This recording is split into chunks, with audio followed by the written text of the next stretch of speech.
Isn't it surreal in a sense that here you are one day watching all these guys, and all of a sudden here you are in a ring, you're talking with them, you're becoming one of them, even though they're up there, and all. Just when you are your parents still alive? Yes. What's it like even talking to them about all this? And your dad used to take you to the matches. Yeah, he's just like kind of taken back with everything. I told him I'd talk to the Undertaker. He couldn't believe it because I remember when I was younger, he got the Undertaker's autograph for me. He met him in the airport, and that was like a big deal. And I'm telling him that I'm sitting there in a room with him as he watches my matches with me and critiques them. As I was sitting there with him in the room, like I was just thinking to myself, this is so freaking cool. Like this is a guy I idolized as a kid, and here he is, telling telling me, just sitting there with him. It was just crazy. That's loud, huh? It gets loud. Yeah. That's part of the show.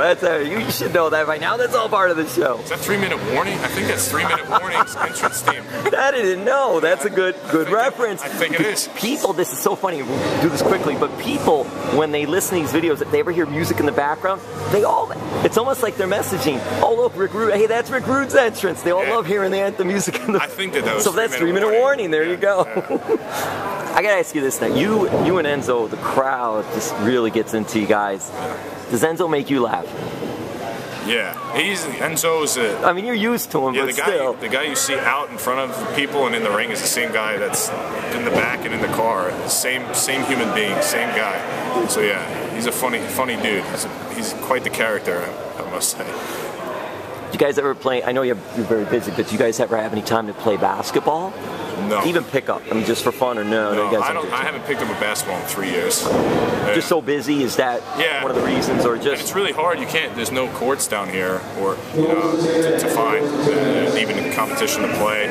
So it's just, I haven't picked up a basketball in 3 years. Are you a fan of basketball? Sure. Yeah. So I'm a Knicks fan. That's what I was going to ask you. So what can you say, because the Knicks have had such a rough year this year and all? I'll say this about the Knicks. Let's hold out and hope we get the #1 pick in the NBA draft. Okafor, possibly. I want Jahlil Okafor. I mean, Cauley Stein from Kentucky's name's coming up, but Jahlil Okafor is the guy to go with Carmelo. And he's got comparisons to Tim Duncan already. 6'10", he's close to 280 pounds. He's a beast. High basketball IQ. He can pass the ball. He can shoot the ball, and he's not just a flashy player. He's got skills, great footwork. The Knicks, if you get the #1 pick, you have to take Okafor. Have to. Do you get into March Madness? I did this year. I filled out a bracket. It got busted real quick. Yeah, a lot of people did. I had Kentucky over Duke in the final, so Kentucky losing to Wisconsin. Yeah, I know. But you had half of it right. At least you had Duke in the finals for that. So. Yeah. I had Wisconsin out early, though, so that was a bad decision. What do you love about what you do? And also, we got to talk about Johnny Rodz. Yes. This is a guy that has been a long time wrestling talent back in the day, and he's trained some big names, and you were fortunate enough.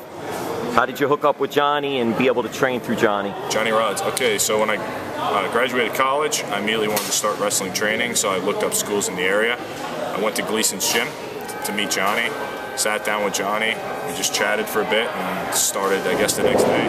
Came in and started training, and what a great experience that was. Such a wealth of knowledge, and such a good guy. Knows so much about the business, has trained so many guys that have succeeded in the business.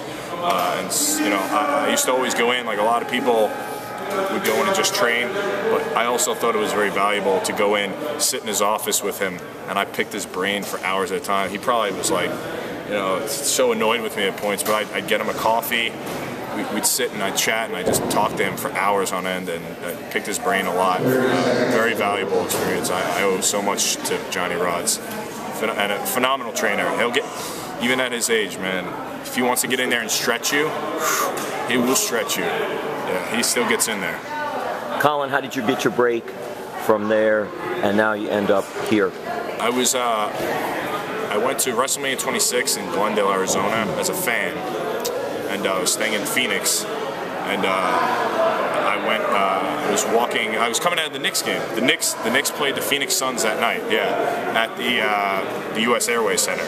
Yeah, so the Knicks were playing that Friday night. Did you get a win that night at least? Do you remember? I don't know if you remember. I don't believe we did. I was coming out of the U.S. Airways Center, and I was walking on the street, and WrestleMania was in town. I saw Matt Stryker, who was another Johnny Rodz alumni. So I just went up to him and I said, hey Matt, you know, I train with Johnny Rodz. You know, I just want to introduce myself. And he took a look at me and saw that I was pretty big. And he said, well, let me get your contact info. And then he came to watch a show that I had at Johnny Rodz School. He put in a good word for me and got me a tryout at FCW, and the rest is history. Twitter. What is Colin's? What do you have for fans to check you out on Twitter? My Twitter handle is @BigCass, WWE, BIGCASS WWE. That's my Twitter handle. And what is it like at the WWE Performance Center and with the people that are there training you and working with you? What a phenomenal building that is. Just so much. Everything that you need to succeed is at your fingertips. You have the promo room, your green screen room, commentary room, practice commentary. You know, the rings, the weight room, the rehab room. You know, so you keep your body, you know, healthy and strong. Just everything's there for you in one spot. So it's not like you have to go to all different places, all in one building. Pretty much come in the morning, spend the whole day there, and just the opportunities that are given to us there, just the wealth of knowledge walking through the door, whether it's Hunter coming in or The Undertaker, or, you know, the coaches here, you know, Billy Gunn, Norman Smiley, Matt Bloom, Terry Taylor, Sarah Del Rey, Robbie Brookside,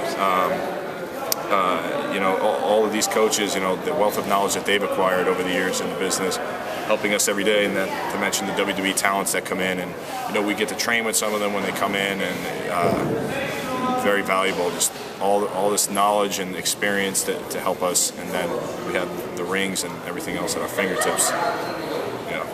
Now we'll leave on this. I see Notorious. It's the BIG. So is this something you're a BIG guy? You're a big guy. So yeah. Is that? I'm a BIG guy. It's always the debate, Tupac or Biggie. I'm from New York, man. Gotta go with Biggie. You're in New York and you're big. So there you go. Yeah, exactly. Yeah. I should start calling myself the Notorious Big Cass. We've got something going. Let's do it. Book it. Cass, thanks for the time. You got it. Thank you.